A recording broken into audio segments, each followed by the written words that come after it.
Agradecido, ó Deus da minha vida, Tu és o Deus da minha salvação.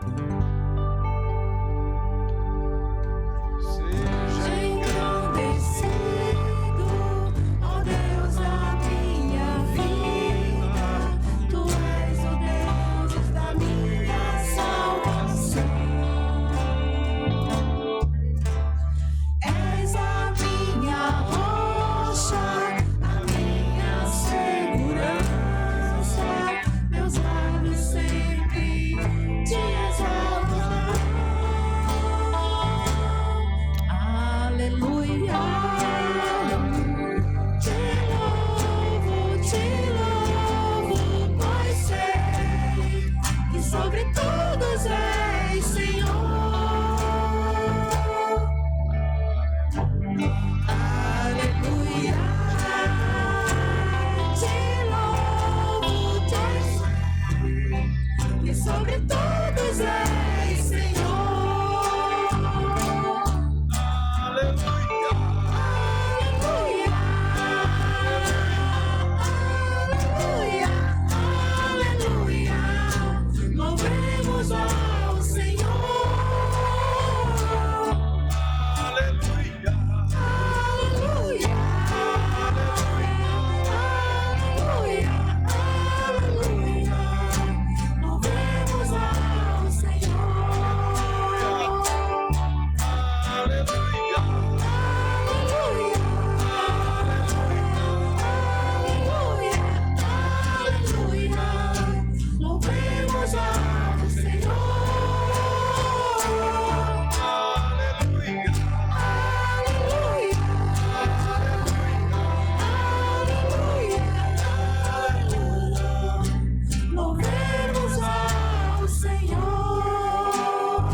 Cântico, digno és de glória. São cânticos de exaltação, Senhor. Cântico de exaltação a Deus, cântico de louvor, adoração a Deus, o único que realmente deve ser engrandecido. Nós sabemos disso.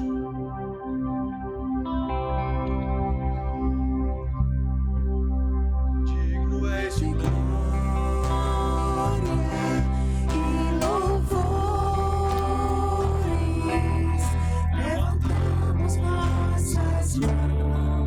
Te adoramos, ó Senhor, digno és de glória e louvores. Levantamos nossas mãos, te adoramos, ó Senhor, porque grande és tu, maravilhas fazes tu.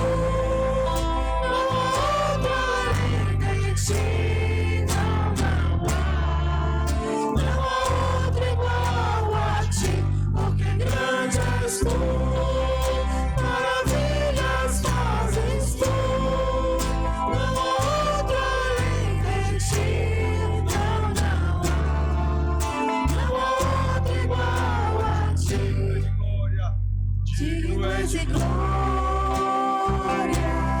e louvores. Levantamos nossas mãos, te adoramos, ó Senhor, digno és de glória e louvores. Levantamos nossas mãos, te adoramos, ó Senhor, porque grande és tu, maravilhas fazes tu, não há outro além de ti, não há outro igual a ti, porque grande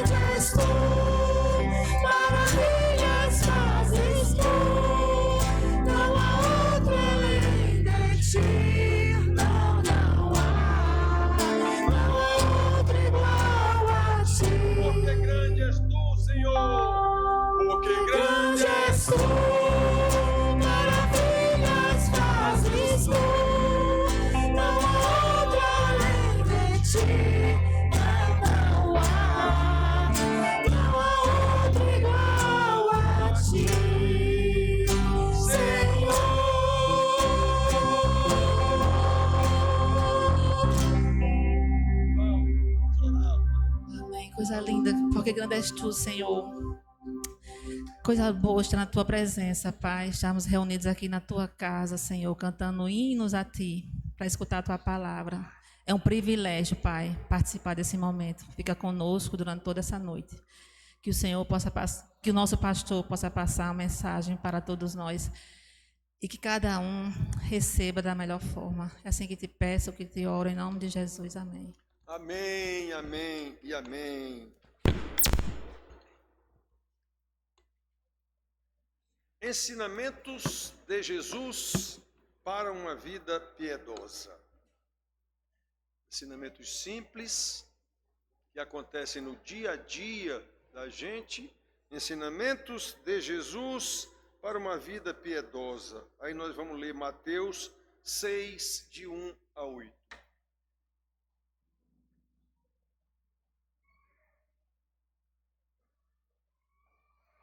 Ensinamentos tão simples de Jesus que quantas pessoas não observam e faz exatamente o que ele condena.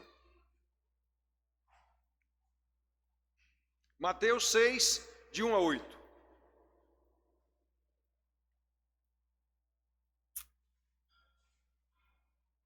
Se vocês não estão lembrados, Mateus 6 é a metade do Sermão do Monte, que começa no capítulo 5, vai até o capítulo 7. O Sermão do Monte que Jesus ensinou aos seus discípulos. Está escrito lá no início logo que grande multidão chegaram lá, aí ele subiu numa pedra, chamando os seus 12 discípulos, passou a ensinar-lhes, dizendo. Jesus sabia que a multidão estava pouco interessada no ensino dele, como hoje. Então diz assim, meus filhos, Mateus 6, de 1 a 8. Guardai-vos de exercer a vossa justiça diante dos homens, com o fim de serdes vistos por eles. Doutra sorte, não tereis galardão junto de vosso Pai Celeste. Quando, pois, deres esmolas, não toques trombeta diante de ti, como fazem os hipócritas nas sinagogas e nas ruas, para serem glorificados pelos homens. Em verdade vos digo que eles já receberam a recompensa. Tu, porém, ao dares a esmola, ignore à tua esquerda o que faz a tua direita, para que a tua esmola fique em secreto, e teu Pai que vê em secreto te recompense.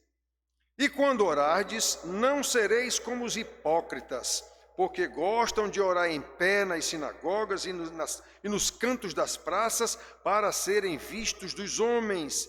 Em verdade vos digo que eles já receberam a recompensa. Tu, porém, quando orares, entra no teu quarto e, fechada a porta, orarás a teu Pai que está em secreto, e teu Pai que vê em secreto te recompensará. E orando não useis de vãs repetições como os gentios, porque presumem que pelo seu muito falar serão ouvidos. Não vos assemelheis, pois, a eles, porque Deus, o vosso Pai, sabe o que tendes necessidade antes que lhe o peçais. Ensinamentos simples que nos atingem no dia a dia e nem sempre observamos. Então, irmãos, há 2 domingos nós falamos sobre a dura verdade do Evangelho. 2 domingos atrás. Mostrando como o ensino de Jesus é o contrário do que se ensina nas igrejas em tantas pregações. Pois bem, hoje lemos essa porção do Sermão do Monte, que é a espinha dorsal de toda a doutrina, que contém ensinamentos do Senhor Jesus a respeito do nosso relacionamento com Deus e com o próximo, para que vivamos piedosamente. Viver piedosamente é segundo a palavra de Deus. É isso que quer dizer piedade. Viver piedosamente é de acordo com os ensinamentos de Deus. Tudo segundo a sua vontade. Lembre que no início do sermão, vou repetir, lá no capítulo 5, versículos 1 e 2, já falamos tantas vezes isso aqui, fica claro que os ensinamentos de Jesus eram direcionados aos seus 12 discípulos. Eles iam ensinar aquilo depois para o mundo, organizando a igreja. e não as multidões. Jesus sabia que as multidões no último dia estariam gritando lá, crucificam, crucificam, ele sabia disso. Jesus sabia que as massas queriam apenas se beneficiar com os seus milagres, ou o seguiam apenas para ver esses milagres, ver coisas extraordinárias, que nem que hoje nas igrejas. Do mesmo jeito de hoje, meus filhos, como está escrito na Bíblia, nada há de novo debaixo do sol, Eclesiastes 1:9. Então, reparem bem, Jesus sabia que pouquíssimas pessoas estavam interessadas no que ele ensinava. Do mesmo jeito que depois com os apóstolos, pouquíssimas pessoas estiveram interessadas no que eles ensinaram. Tanto que mataram Jesus e mataram os apóstolos também. Do mesmo jeito de hoje, pouquíssimas pessoas estão interessadas em ouvir a palavra de Deus do jeito que ela é. Ele quer uma palavra psicologizada, uma palavra para a galera de hoje, como se fosse diferente. Pecador é pecador, em qualquer época. Quem é que está interessado em ouvir a palavra de Deus e a pôr em prática? Ouvir até pode ser que alguém ouça e tal, mas pôr em prática. Vinde, eu vos ensinarei o temor do Senhor. Nós lemos ainda agora no Salmo. Isso é obediência. Quem é que está interessado em pôr em prática os ensinamentos do Senhor Jesus para levar uma vida piedosa? Nós lemos no versículo 1: guardai-vos de exercer a vossa justiça. Eu sou bom, eu gosto que os outros me admirem, que os outros vejam o que eu estou fazendo. Guardai-vos de exercer a vossa justiça diante dos homens, com o fim de serdes vistos por eles. Irmão, todos nós sabemos disso aqui, nós gostamos de ser admirados. Alguns muito mais do que os outros. Já é um distúrbio neuropsíquico. Mas todos nós gostamos de ser admirados. Quem é que não sabe disso aqui? Quem é que vai negar isso?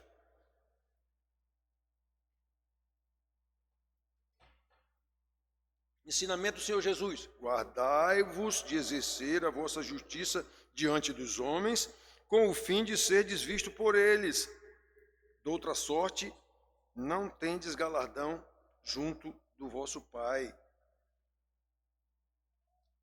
Quem é que recebe galardão? Nós sabemos que galardão é um prêmio que os salvos receberão no céu. Os salvos receberão no céu.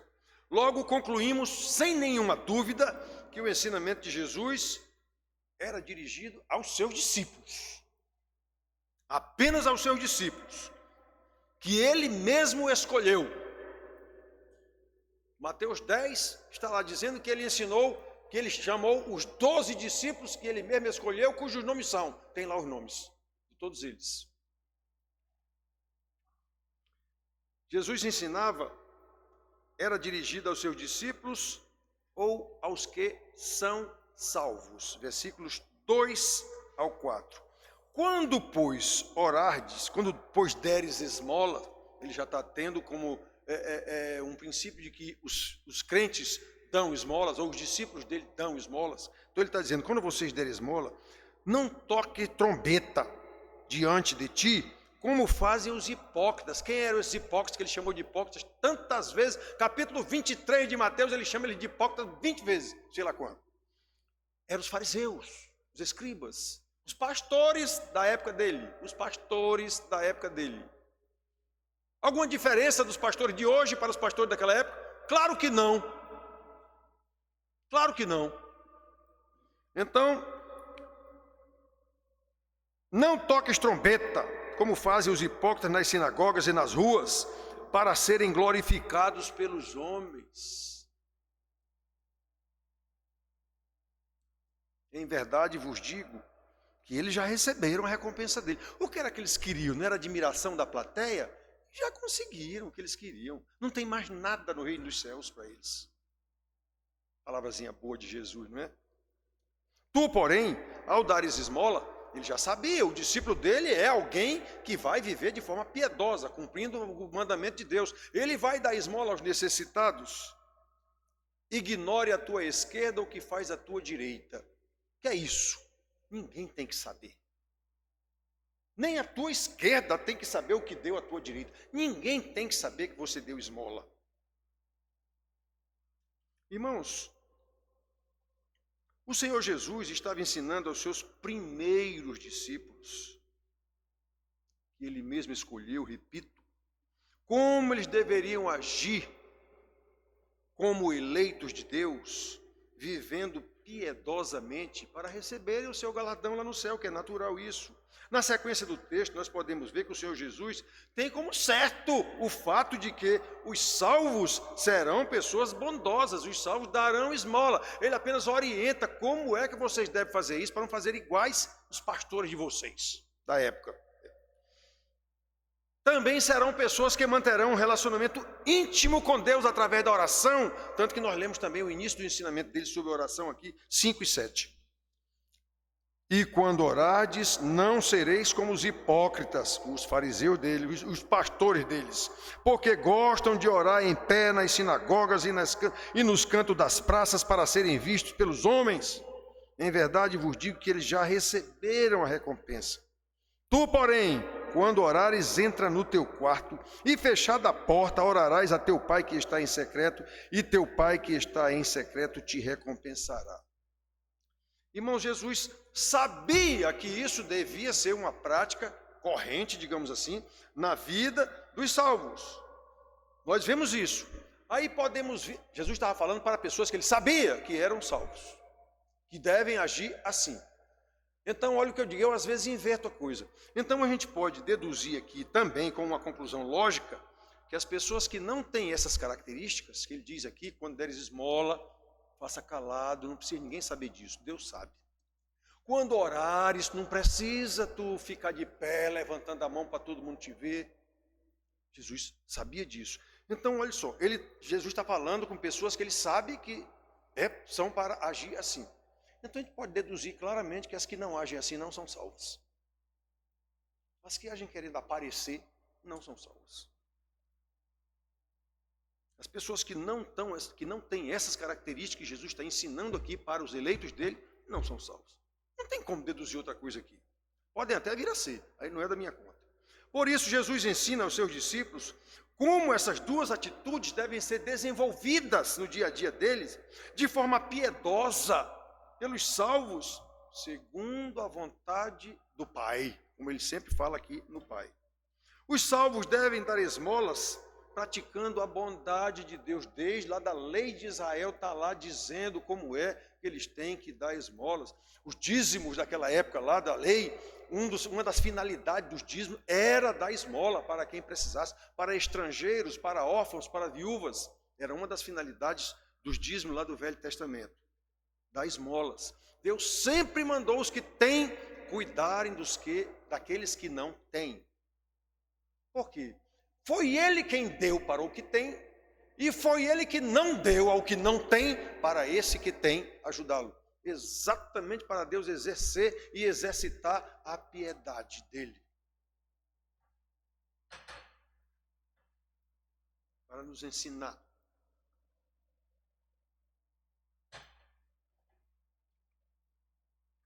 Os salvos, portanto, devem dar esmola simplesmente praticando a bondade de Deus, sem qualquer ostentação, sem o intuito de serem vistos pelos homens. Nós já lemos aqui do 2 ao 4, né?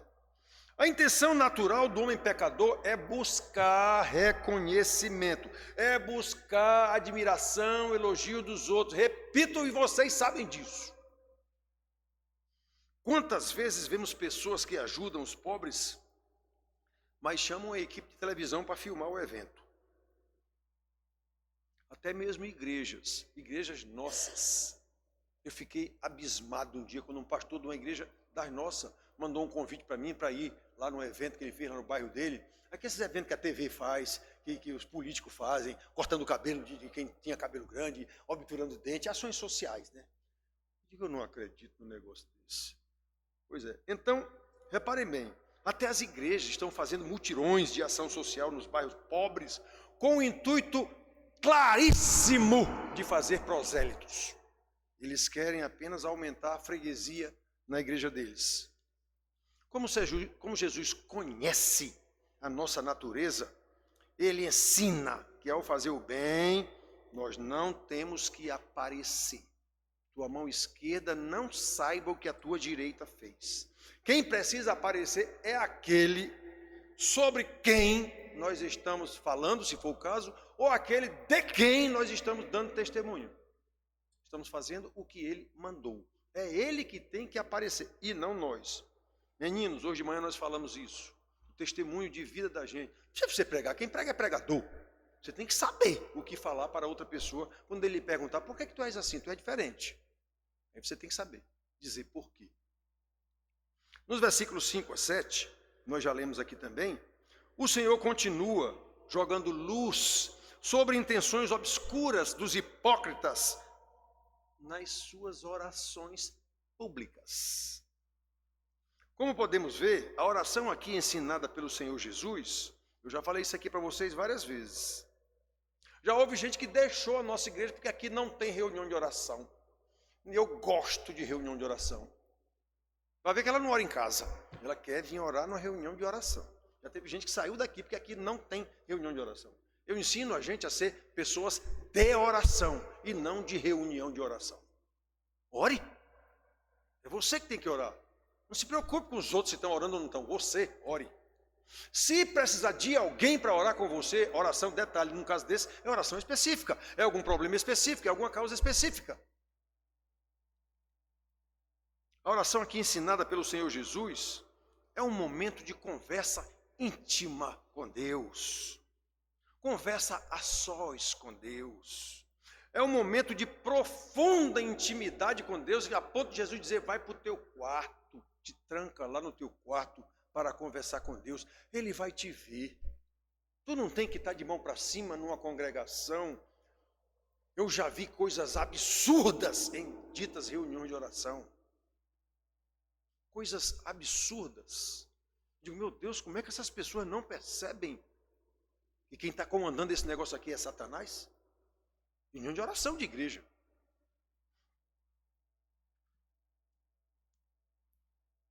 É um momento a sós com Deus, meus filhos.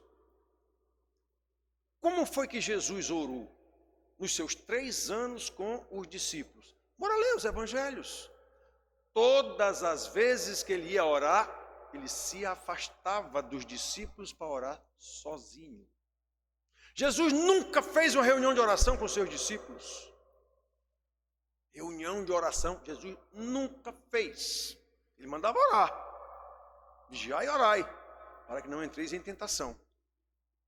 Isso aí ele mandou. Então, irmãos, a única oração que a Bíblia mostra que Jesus fez com os seus discípulos foi a oração chamada oração sacerdotal, lá de João 17. No relato de João, desde o capítulo 13, Jesus já estava reunido com os seus 12 discípulos. Aqueles ensinamentos todos que tem desde o capítulo 13, capítulo 14, capítulo 15, capítulo 16, capítulo 17, aí tem a oração que ele fez, e não era uma oração de reunião de oração, ele fez uma oração ao Pai, recomendando os seus 12 discípulos ao Pai. E depois todos aqueles que vierem a crer, versículo 20, Pai, eu não oro só por esses aqui não, eu oro também por todos aqueles que vierem a crer na pregação deles. Não foi exatamente uma reunião de oração, foi a oração do Senhor Jesus ao Pai, falando primeiramente nos primeiros versículos da glória que ele teve com o Pai lá no céu, depois do versículo 7 em diante, ele dizendo: a glória eu passei para eles, Pai. Que glória? O conhecimento da tua glória eu ensinei a eles. Aí ora por eles, os 12. E chega a dizer: Pai, eu não te peço que os tires do mundo, eu te peço que os livres do mal. E eu não oro pelo mundo todo não, eu oro só por eles. Está escrito isso. Aí lá no versículo 20 ele nos inclui: e eu não oro só por esses que estão aqui não, Pai, eu oro também por todos aqueles que vierem a crer na pregação deles. Foi assim que Jesus orou, é assim que ele ensina. E a igreja criou um espetáculo de manipulação das pessoas, chamada reunião de oração, que virou uma instituição da igreja, um instituto da igreja. Chegam a dizer: igreja sem oração é igreja sem poder. Isso é mentira, não tem nada a ver.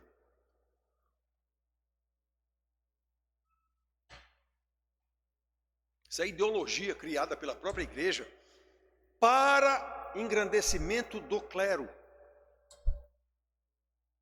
Então, irmãos, lembrem disso.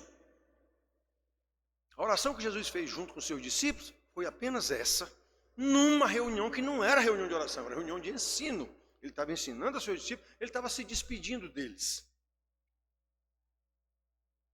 E tem como pressuposto que os salvos têm seus momentos de comunhão e de conversa particular com Deus. A oração de um salvo com Deus, irmãos, eu tenho dito para vocês isso, é uma espécie de parto. Você está tendo um momento um momento de grande prazer. Eu quero conversar com o Senhor, meu Pai. Eu quero lhe dizer tantas coisas, eu estou tão feliz, eu estou alegre, eu devo isso ao Senhor. Ou então um momento de dificuldade extrema, e você está com o seu pai, dizendo, meu Pai, eu preciso de ajuda. Aí sim, se for o caso, você confia no seu pastor, ligue para o seu pastor, pastor, eu estou precisando orar. O senhor pode vir aqui? Ou eu posso ir aí? Já tive irmãos aqui na nossa igreja que oram para mim a qualquer hora do dia ou da tarde. Pastor, eu estou precisando do senhor. Vamos na igreja? Vamos na igreja. Isso já aconteceu várias vezes aqui. Por quê? Porque na casa da pessoa, às vezes ela não quer dizer aquilo na casa dela, não tem ambiente. Na minha casa também não. Então vamos para a igreja. A gente fica no gabinete, Margarete vem comigo para fazer um cafezinho para a gente, alguma coisa. Pronto. Está tudo certo. Os salvos têm seus momentos de comunhão com Deus. E ele sabe que momentos são esses que ele precisa de alguém para orar. Eu digo para os jovens, orem ligue para outro. Fulano, tu está desocupado. Rapaz, eu estou precisando orar com alguém agora. A gente pode se encontrar. Eu posso ir na tua casa ou tu vem aqui na minha casa. Ou hoje orem pelo smartphone, vídeo chamada, um e o outro lá orem. Fazem tudo no mundo que me disseram. Por que não pode orar? Então vemos na Bíblia, irmãos, algumas reuniões de oração. Tem na Bíblia? Tem. Mas todas elas tinham uma finalidade específica. Exemplo, a oração lá de Daniel com seus amigos. O rei ia matar todo mundo.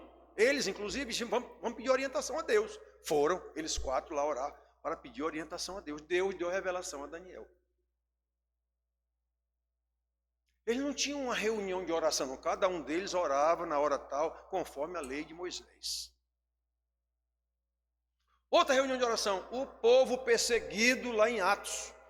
Igreja primitiva, cristão era criminoso, era perseguido, tanto pelo império, pela política, como pela religião, os judaizantes. Pedro e João presos, eles estavam todos juntos lá orando por isso. Pedido principal da oração, que Deus desse intrepidez para eles pregarem o evangelho, mesmo diante da perseguição. Oração de reunião hoje, ia pedir para Deus tirar os perseguidores, tirar as dificuldades que nós estamos enfrentando. Senhor, nos livra de tudo isso. Jamais haverá uma reunião de oração hoje para pedir intrepidez para pregar o evangelho. Essas tais reuniões de oração. Pois é, essa de Atos foi assim. Então, irmãos, a gente tem que prestar muita atenção. As pessoas ficam com essa história de reunião de oração por absoluta ignorância da palavra de Deus. Lá em 2 Timóteo, ele fala, já naquele tempo, falando dos falsos mestres dentro da igreja, que se reúnem nas casas de mulherzinhas. Aquele tempo não tinha igreja não, era nas casas que ele se reuniu.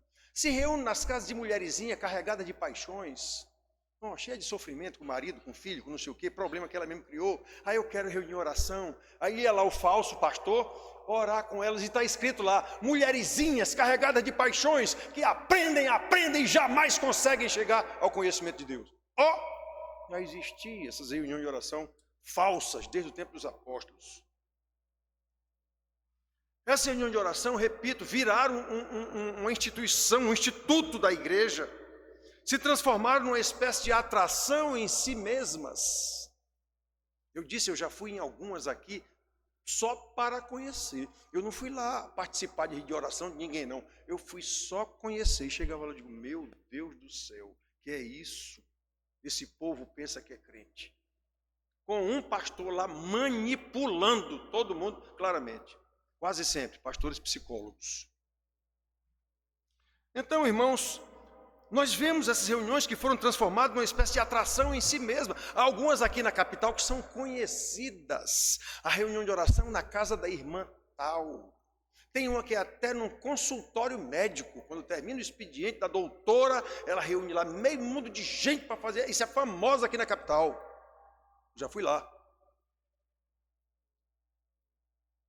Que loucura é essa? Pois é, então a reunião de oração se transforma numa atração nela mesma. Detalhe, fazem as reuniões de oração respaldadas na palavra.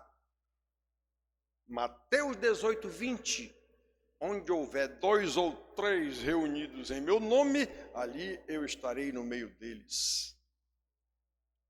Só que essas pessoas não sabem que esse versículo não tem nada a ver com reunião de oração. Esse versículo está dentro de outro ensinamento do Senhor Jesus sobre como disciplinar um irmão impenitente, um irmão errado. Teu irmão tem alguma coisa contra ti, vai a ele. Se te entenderes, ganhaste teu irmão. Se ele se arrepender, se não, chama 2 testemunhas. Se ele se arrepender, ganhaste teu irmão. Se não, leva para a igreja. Se ele se arrepender, ganhaste teu irmão. Se não, expulsa ele da igreja. Onde houver 2 ou 3 reunidos em meu nome, ali eu estarei. É esse o contexto desse versículo. Tem nada a ver com reunião de oração, coisa nenhuma. Tem a ver com outro ensinamento do Senhor Jesus sobre como disciplinar um irmão errado na igreja. Aí usam isso para reunião de oração. Tem nada a ver. Não tem nada a ver. Isso está lá em Mateus 18, 20. As pessoas não sabem disso. Irmãos, olha, é um prazer ter recebido vocês aqui, porque o Senhor disse, onde houver 2 ou 3 reunidos em meu nome. Não tem nada a ver isso com reunião de oração, coisa nenhuma. Olha, irmãos, a oração, em princípio, repito, deve ser algo pessoal, individual, íntima. É um derramar da alma diante de Deus, seja por motivo de alegria, de tristeza, de sofrimento, o que for. É um derramar da alma, é sentir a presença do Senhor naquele momento, você e Ele. É por isso que Ele manda você ir para o seu quarto, trancada a porta, lá tu orarás ao Senhor. Não é espetáculo para ninguém, não. É sobre esse tipo de oração que Jesus está ensinando aqui. E por que as igrejas não observam isso? Porque elas criaram a reunião de oração. Não tem isso na Bíblia. Como eu disse, as reuniões de oração que tem na Bíblia foram casos específicos. Não é regra geral. E são casos narrativos, não são casos normativos.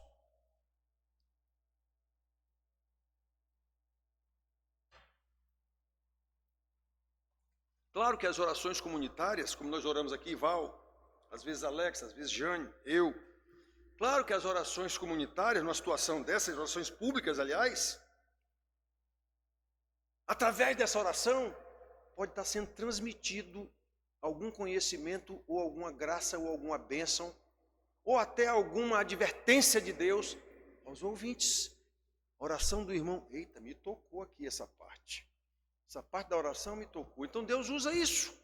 Deus usa isso. E Ele comprovou isso lá na morte de Lázaro. Lá na morte de Lázaro, está lá escrito, Ele fez uma oração pública, a única que Ele fez, digamos assim, Atos 11, João 11, Ele fez uma oração pública e disse por que fez. Pai, graças te dou porque me ouviste. Aliás, eu sabia que sempre me ouves, mas assim orei, assim falei, por causa da multidão presente, para que creiam que tu me enviaste. Então Jesus disse por quê e para quê que ele fez uma oração pública. Todas as outras foram orações individuais, ele com Deus. Por que a gente não segue o ensinamento de Jesus? Por que a gente segue o que a igreja inventou, a igreja como instituição inventou? Porque nos agrada, porque nós somos plateia. Ou, o que é pior, prosélitos. Jesus diz que um prosélito, uma vez feito, prosélito, se torna 2 vezes mais filho do inferno do que era antes de ser prosélito. Jesus disse isso. Irmãos, o instrumento, embora numa oração Jesus possa ter dado uma palavra para todo mundo lá, eu já disse que numa oração aqui pode ser dada uma palavra para todo mundo. Não é a oração o instrumento criado por Deus para ensinar nada a ninguém. Não é a oração. É a proclamação da palavra. É o ensino da palavra. É esse o instrumento que Deus criou e está na palavra que Ele usa para salvar pessoas, para abençoar pessoas. Não é a oração. Pode até uma oração, como Jesus fez, como eu estou dizendo, às vezes uma oração de Jane, de Val, de alguém aqui, pode abençoar algum irmão que está presente. Mas não é esse o instrumento apropriado, criado, estabelecido e mandado por Deus. É a proclamação e exposição da palavra e não a oração. Então a gente tem que fazer o que foi que Jesus ensinou. Por que a gente não faz o que ele ensinou? Porque não dá ibope.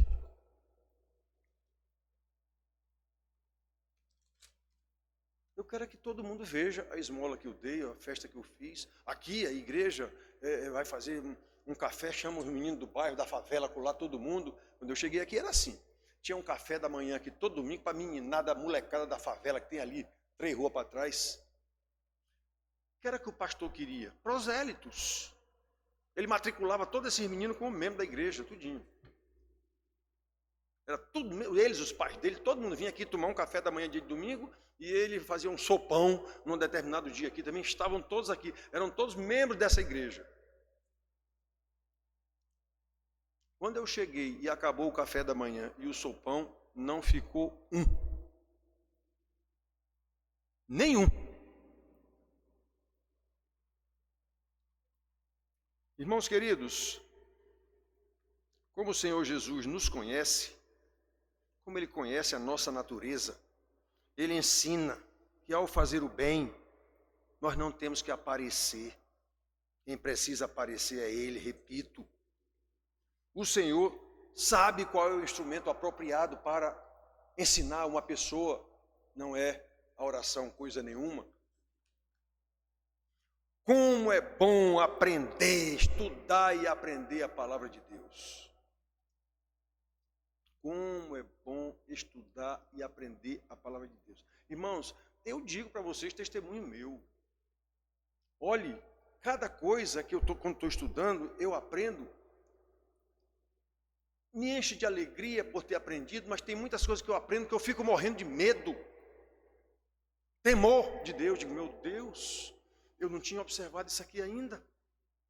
E sou pastor. Eu não tinha observado isso aqui ainda. Eu não tinha ensinado isso às pessoas. Muitas vezes, algumas situações que eu me enquadro e fico questionando, Senhor, eu não tenho condição de ser pastor de nada. Lendo isso aqui. É muito sério, irmãos, o ensino da palavra de Deus. Não é o que a gente vê nos tais cultos. Não é. Nas tais reuniões. Não é, queridos, não é. A palavra de Deus trata de criação, queda, restauração. Toda a Bíblia trata disso. Vida e morte. Salvação, condenação. Em Cristo, sem Cristo. Céu e inferno. É disso que a palavra de Deus trata.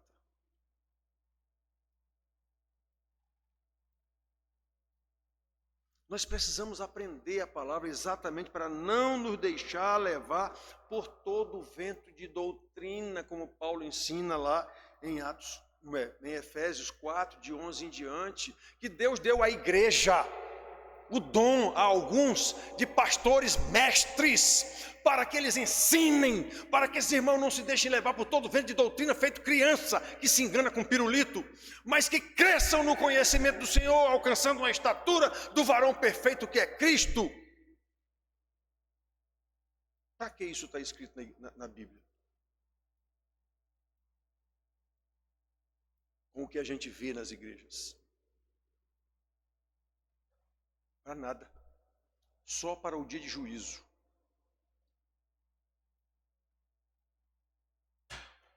O pastor que, como Paulo diz, que se esmera, que se esforça na palavra, vai haver alguém que vai ouvir, porque Jesus garantiu isso. Se ouviram a mim, ouvirão vocês. Quem foi que ouviu a Jesus? Pouquíssimos. Pouquíssimos. O Senhor Jesus subiu ao céu 3 anos depois de fazer tudo o que ele fez, cerca de 120 ficaram formando a comunidade cristã inicial. Vocês já pensaram que havia um missionário do céu pregar o evangelho aqui durante 3 anos, deixar 120 convertidos, incluindo seus 12 apóstolos e seus familiares, o que for? Pois é, meus filhos. Neste versículo que lemos para a mensagem de hoje, a palavra de Jesus, que eu já disse há 2 domingos atrás, a gravidade, a seriedade da pregação do evangelho, não é isso que a gente vê e ouve todo dia, toda hora na televisão e em qualquer igreja que a gente entrar. Sempre oferecendo bênçãos aos ouvintes. Quem é que não quer? Eu fiz capelania no período, 2 anos, não lembro quanto tempo, no hospital da Polícia Militar aqui. E as pessoas que iam, muitas que iam lá, dos que iam ajudar, eram de linhagem pentecostal, e eles saíam leito a leito. Quando ele chegava, eu estava na minha sala para a gente fazer um apanhado da coisa, eu ia também, mas eu voltava, a hora marcada, ele chegava. Aí chegavam alguns com um caderninho: pastor, 12 entregaram a vida a Jesus. Aí daqui a pouco: pastor, olha, 15 entregaram a vida a Jesus. Eu dizia: meus filhos, vocês acreditam nisso mesmo?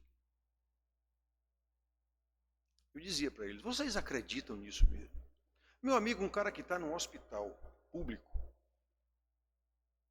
a roupa que ele está usando não é dele, a cama que ele está dormindo não é dele, nem nome ele tem. Ele tem uma patologia, ele é o cliente de AIDS, ou ele é o cliente do doente do coração, ou ele é o cliente do leito tal. Ele não tem nem nome. Ele é o cliente do leito tal, ou o cliente da patologia tal. Nem nome o cara tem. Aí chega lá um cidadão dizendo: aceite Jesus que você será curado. Quem é que não vai aceitar um negócio desse? Todos vão aceitar.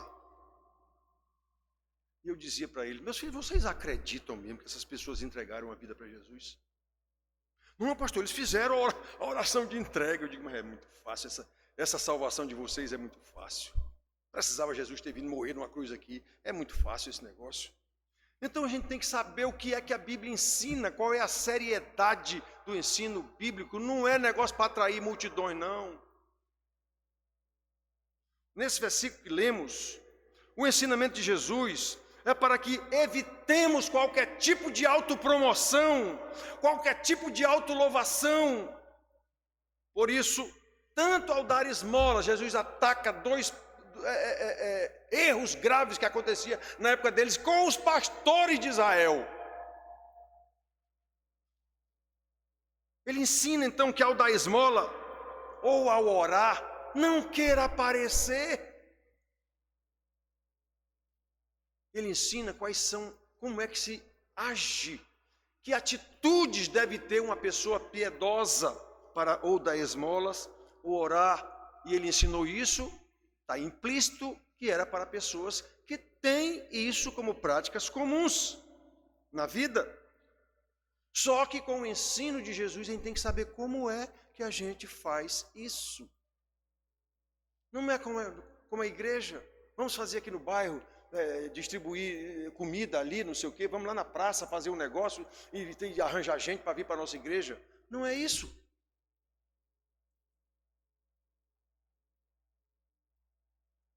Não esqueçamos, meus filhos, de que estamos tratando com um Deus que perscruta nossos corações. Perscrutar quer dizer esquadrinhar todos os cantinhos, ele vê tudo dos nossos corações e sabe o que estamos fazendo, como Jesus diz aqui, Ele sabe antes de vocês pedirem. E orando, não useis de vãs repetições. Ele manda orar, mas Deus já sabe o que é que você vai orar. Como os gentios, porque presumem que pelo muito falar serão ouvidos. Não vos assemelheis, pois, a eles, porque Deus, o vosso Pai, sabe o que tendes necessidade antes que lhe o peçais. Então não precisa orar, precisa porque Ele mandou. Ele já sabe o que é que você vai orar, mas precisa orar porque Ele mandou. Às vezes alguém diz sobre esse negócio da predestinação. Então para que a gente vai pregar? Já tem predestinado, por isso mesmo, a sua pregação vai alcançar os predestinados. Por que eu vou orar? Deus já sabe porque Ele mandou você orar. Ele mandou você se humilhar diante dEle e confiar nele. Meus filhos, é para agradar a Deus e não para agradar a homens. Paulo fala aos Gálatas e aos Tessalonicenses: se eu quisesse agradar a homens, não seria servo de Deus. Então essas são instruções claras do Senhor Jesus aos seus discípulos. E como nós somos seus discípulos, ou não, como nós somos seus discípulos, devemos guardá-las no coração e praticá-las para agradar o nosso Mestre. Ele nos escolheu e está nos ensinando como é que nós temos que fazer. Não é como a igreja ensina, instituição, é como o Senhor mandou. Que Deus nos abençoe então, meus filhos, com a iluminação do Espírito Santo, para que possamos entender a sua revelação,